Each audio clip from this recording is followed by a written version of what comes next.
It has been 5 years since a comet struck Earth and wiped out more than 75% of the global population. Fragments of the comet still linger in the atmosphere. The air is polluted, residual radiation remains, and earthquakes and electromagnetic storms have become routine. Humanity has been forced to survive underground in bunkers. John lives with his family in a bunker in Greenland. He works as an engineer and also serves as a scout, which requires him to wear a hazmat suit and occasionally leave the bunker to assess the condition of the world outside. During one of these trips, he notices that several fissures have opened in the ground and realizes they are growing larger. John then travels to the shoreline, where he discovers several lifeboats gathered near a crashed ship. He checks each lifeboat but finds nothing useful. He enters the ship through a hole in the hull and recovers some tools to take back with him. Deeper inside, he finds the dead bodies of the entire crew. In a drawer, he discovers a notebook containing a dried flower, which he takes. At that moment, someone from the bunker radios him to warn that an electromagnetic storm is approaching. John immediately begins running as fast as he can as the storm closes in behind him at high speed. He manages to leap through the gate and enter the bunker just in time, sealing it before the storm strikes. After undergoing decontamination, John sits in shock, realizing how close he came to dying. He later visits his therapist and talks about how unsettling the current state of the world feels to him. The therapist explains that everyone is traumatized and pretending they are not, and advises John to stop suppressing his emotions and be more open with his family. Meanwhile, John's wife, Allison, is attending a meeting with the other bunker leaders who are concerned about dwindling resources. While Allison receives confirmation that John has returned safely, Dr. Amina presents research she has shared with scientists from other bunkers regarding the crater left by the comet. She explains that the crater's size and shape prevent radioactive storms from forming nearby, and its depth blocks polluted air, potentially making it a safe place to live. Adam points out that the crater is located in southern France, where a civil war is raging across Europe. Suddenly, an earthquake shakes the bunker. Once it passes, everyone resumes the meeting. Someone notes that earthquakes have been happening more frequently. Amina explains that tectonic plates are shifting again, increasing seismic activity, but a soldier states that if the bunker survived the comet, it can survive this as well. Allison then reminds the group about a distress signal received from outside. Adam argues that they lack the resources to take in more refugees, and that doing so risks exposure to disease. Allison insists the decision must be put to a vote. Most of the group sides with her, and they agree to send out a snowcat the next day. Later, John works on repairing the bunker's pipes. At the same time, Allison finds their son Nathan outside the bunker and angrily reprimands him, reminding him that John coughs every night due to radiation exposure from scouting. During dinner, John gives Allison the flower he found on the ship. Allison confronts Nathan, forcing him to admit that he went outside. John becomes angry and scolds him, causing Nathan to leave the table. Afterward, John and Allison dance together, though Allison is concerned when she hears John coughing again. In his room, Nathan uses a flashlight and holes he made in his sheets to project stars onto the ceiling, pretending he is outside under the night sky. The next day, John discovers cracks forming along the bunker walls. Meanwhile, the snowcat rescues several survivors. On the return trip, the team contacts the bunker to request permission for a second rescue run, explaining they had to leave people behind due to limited space. Adam immediately refuses, citing the lack of space and resources. At that moment, another earthquake strikes, cutting off communication with the snowcat. The bunker shakes more violently than before, knocking people and furniture to the ground. Sections of the ceiling begin collapsing across multiple areas, trapping and injuring several occupants. Debris strikes John on the head, and the dust worsens his coughing, but a friend helps him escape from the damaged section. The alarm sounds as the bunker is shaken again. John rushes to the office to rescue Allison, who has also been struck by falling debris. He helps her to her feet, and together they search for their son. They find Nathan in his room wearing a mask, though he is still struggling to breathe. John tells his family to pack as much as they can while he searches for additional masks so they can evacuate. People are panicking and running throughout the bunker, but John manages to reach the lockers and returns with several masks. Once Nathan puts one on, his breathing improves. A desperate crowd gathers at the main exit, which is only partially open. It becomes clear they cannot escape through that door, so John leads his family toward the eastern tunnel. They discover the tunnel has partially collapsed, but with no other option, John instructs his family to crawl beneath the rubble. The tremors cause debris to shift, but they move quickly and manage to pass through the tunnel to reach the secondary exit. John activates the door mechanism, and the powerful engine accelerates the collapse of the surrounding structure. The family runs and makes it outside safely. Survivors scatter in all directions as geysers of water erupt from the ground. John and Allison lose sight of Nathan and rush back, finding him helping a fallen Amina. They bring her along and continue toward the beach, where survivors are boarding lifeboats in an attempt to escape. The crowd grows too large, causing one boat to tip over and throw people into the water. Some survivors try to steal Adam's mask, prompting John and Allison to intervene. During the struggle, a man jumps on John and steals his mask before John and Allison manage to pull Adam to safety.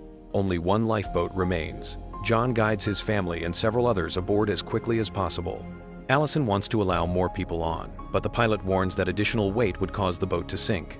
The door is closed as survivors outside cling to the vessel until it finally pulls away. A massive wave rises and crashes onto the shore, killing those left behind. The wave also violently strikes John's lifeboat, but the pilot manages to stabilize it, and they continue moving forward. Shortly after, John uses a device to confirm that the air quality is safe, allowing everyone to remove their masks. The group discusses where to go next. With Iceland no longer accessible, they agree that England is the nearest destination. Several hours later, the boat stops moving. John checks the engine and repairs it, allowing them to continue. When night falls, Nathan looks up and sees the stars. A few days later, the boat stops again after running out of fuel. With no alternatives, the group rations their supplies and lets the ocean currents carry them. After a long wait, the boat eventually reaches land. They look out and realize they have arrived in Liverpool. John confirms the air quality is safe and suggests finding shelter, but they notice that parts of the area are flooded. John takes an oar and rows until the boat reaches a dry road. The group disembarks and observes that the town appears abandoned. They spot a few people in the distance and follow them to a modest settlement where locals are struggling to survive. John notices that many of them appear sick and unlikely to survive long under these conditions. The group hears shouting and follows the sound to a crowd protesting outside a bunker guarded by armed soldiers. Adam approaches the gate and explains that his group consists of governing officials from Greenland Station requesting emergency asylum. The soldiers demand identification badges, but only Allison has hers, allowing her alone to enter. Adam argues with the guards as the crowd grows increasingly agitated. A soldier suddenly shoots Adam, killing him. When another survivor attempts to force entry, he is also shot. The soldiers close the gate as an alarm begins to sound. At that moment, a storm forms in the sky, causing the crowd to scatter in panic. Amina and John's family stop a van and ask Obi to take them to London. Obi demands payment and allows them inside after taking John's watch. The van speeds out of town, narrowly avoiding the storm. Allison holds Nathan to keep him calm, while Amina remains silent after Adam's death. Obi explains that people have become desperate and are willing to kill for food. A few hours later, the van stops in the middle of a forest so they can take a break. Obi smokes a cigarette and explains that he came to England from Nigeria 12 years earlier and does not regret it. John asks if Obi knows anything about the situation in France, but Obi says the area is too dangerous and believes the crater story is false. Suddenly, they hear a deep rumbling sound and realize that fragments of the comet are falling from the sky. Everyone rushes to grab onto nearby trees as the fragments pass overhead, tearing through the tops of the vegetation. The resulting wind is extremely strong, but they manage to hold on and avoid being swept away. Obi says the van is all he has and runs toward it to retrieve it. Before he can reach it, fragments strike the ground, killing him and destroying the van. After the fragments stop falling, Amina and the family collect their bags and any useful items from the wrecked vehicle and continue their journey on foot. Eventually, they arrive in London and knock on the door of a large building. A small opening appears, and Mackenzie points a gun at them before lowering it when she recognizes them. She lets them inside and explains that the building is a retirement home, housing only elderly survivors. Mackenzie shows them that she has sealed off one wing of the building and that a generator powers the air filtration system. They eat and drink together. John asks about the crater, and Mackenzie says she has heard the rumors but does not know whether they are true. Screams and gunfire echo outside, and Mackenzie confirms that London is no longer safe. Later that night, Allison tries to sleep, but hears John coughing in the bathroom. When she looks into the sink, she sees blood. John claims it is a simple nosebleed, but Allison does not accept this explanation. John then reveals that a doctor in the bunker told him the bleeding is a symptom of severe radiation exposure and that he has 6 to 8 weeks left to live. Allison suggests staying in the retirement home so they can spend John's remaining time together, but John refuses. He says he wants to find a safe place for his family before he dies. The next morning, Mackenzie gives them one of the abandoned cars from the retirement home and a gun for protection. After saying goodbye, Amina and the family leave. A few hours later, while driving through the countryside, John notices Nathan is quiet and suggests playing road trip games. Suddenly, a bullet shatters a car window and strikes Amina, killing her instantly. Gunfire continues from the bushes, with the attackers avoiding the engine so they can steal the vehicle. John takes cover behind the car and returns fire, killing the attackers one by one as they approach. When only one remains, John runs out of ammunition, but Allison uses the second gun to shoot the last attacker. Afterward, the family stops and buries Amina. John says a short prayer, and Nathan comments that praying sounds like wishing someone well even though they are dead. Several hours later, the family reaches a vast dry expanse and realizes it is the remains of the English Channel. This allows them to continue without needing a boat. Along the way, they pass stranded ships and containers, including a Spanish galleon.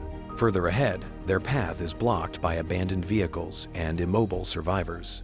They discover a massive chasm separating England from France, with only a narrow rope bridge allowing passage. Nathan says he cannot cross. John goes first to demonstrate, and the family begins crossing slowly. John coughs and nearly loses his balance, but recovers.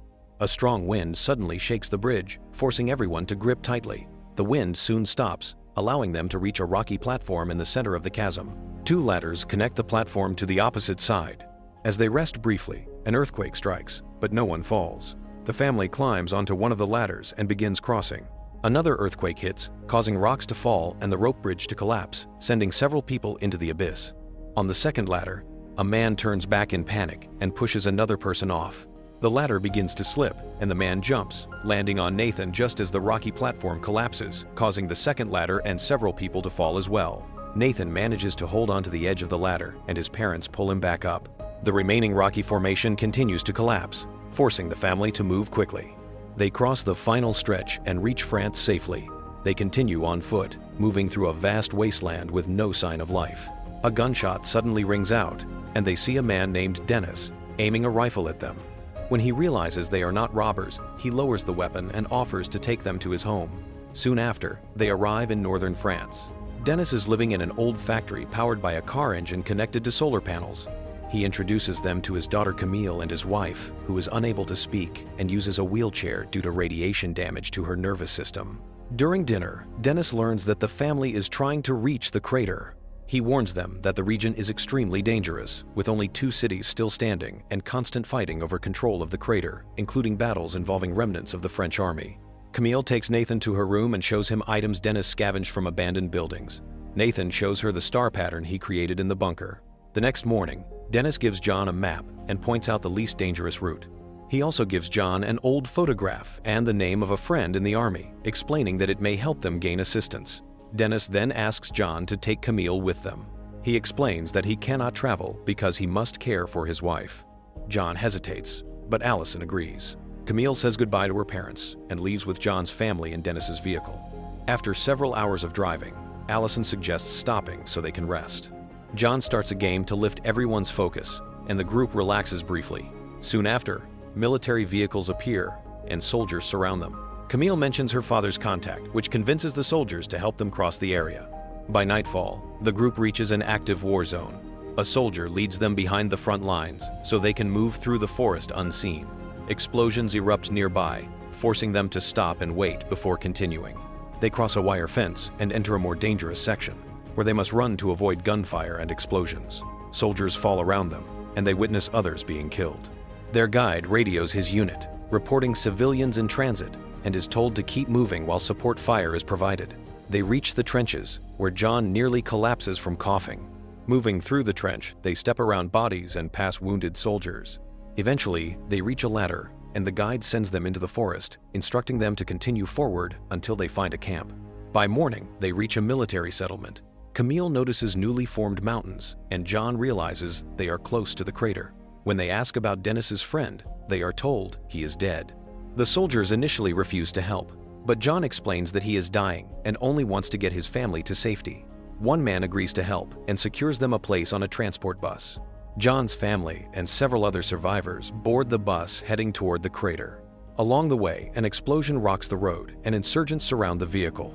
A soldier exits to defend them but is immediately killed. Another insurgent shoots the driver and forces everyone off the bus. John sends his family away from the vehicle and stays behind to fight one of the attackers. Another insurgent moves to assist, but a refugee strikes him with a rock. 2 gunshots are heard inside the bus.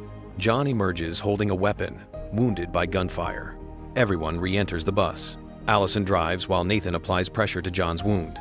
They reach the top of a newly formed mountain and help John walk forward until they arrive at the crater. The rumors are confirmed. The crater contains fertile land, clean air, and no contamination. John collapses as they arrive. His family gathers around him as he dies. Nathan repeats his father's prayers as the others remain with him. Make sure to subscribe and turn on notifications so you can watch more videos like this. Thanks for watching.